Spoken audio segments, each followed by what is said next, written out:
When dancing, lost in techno trance, arms flailing gawky bears,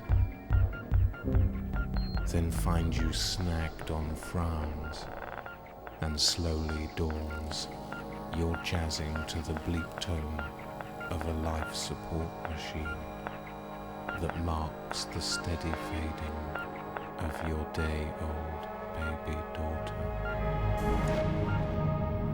And when midnight sirens lead to blue flash road mash, stretchers, covered heads, and slippy red macadam, and find you creeping neath the blankets to snuggle close a mangle bird, hoping soon you too be freezer-drawed.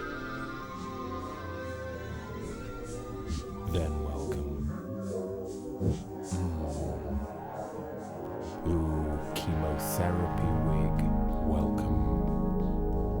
In jam.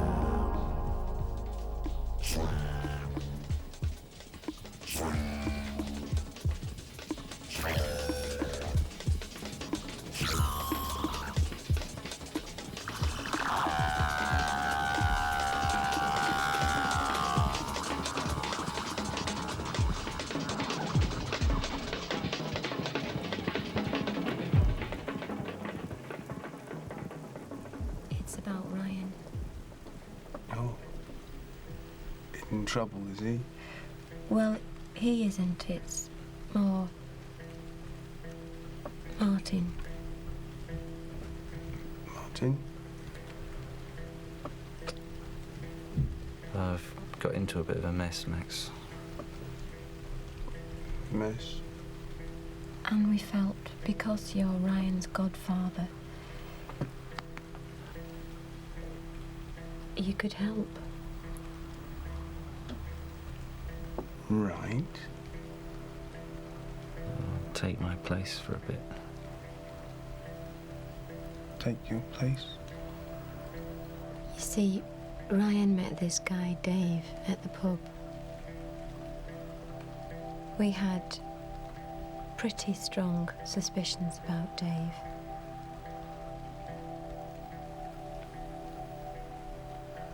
He's a bit, you know.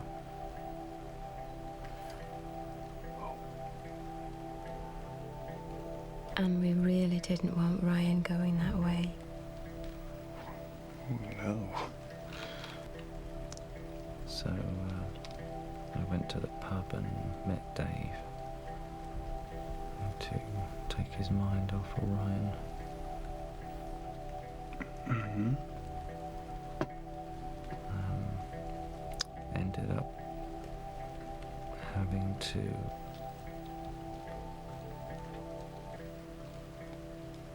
Yeah? bend over for him.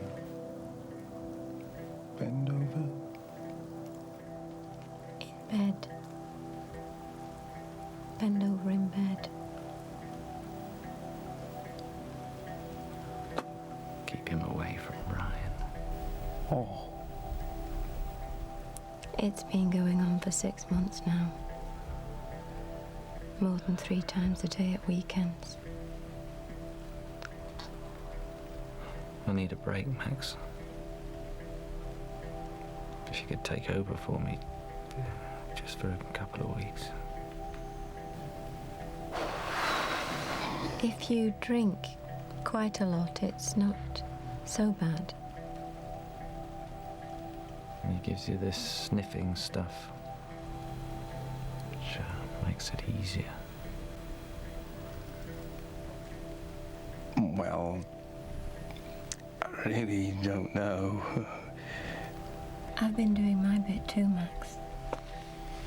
You? Making sure about Ryan and ladies. Anne's been going to bed with Ryan, disguised as a younger lady. He doesn't know it's me. I wear a crop top and we meet in the dark. He thinks I'm a prostitute. Oh my